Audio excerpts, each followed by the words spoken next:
مقامات قرقیزستان ضد الماسبک اتامبویف رئیس جمهور پیشین این کشور اتهامات نو اعلام کردند.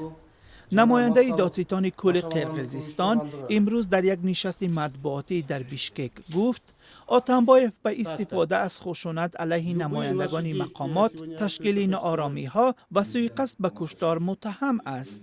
رئیس کمیته دولتی امنیت ملی قرقیزستان پرزیدنت پیشین را به تحریض تبادلات متهم نمود. الماسبک اتامبویف از سال 2011 تا سال 2017 رئیس جمهور قرقیزستان بود و شب 8 اوگوست به نیروهای پلیس تسلیم شد. عملیات بازداشتی او 2 روز دوام کرد. در نتیجه آن یک افسر امنیت کشته و 170 نفر زخمی شدند. بازداشت اتامبویف بعدی آن صورت گرفت که او 3 بار دعوت مقامات انتظامی را برای بازپرسی رد کرد. مقامات او را به 5 قضیه فساد در سالهای رئیس جمهوریش متهم می‌دانند.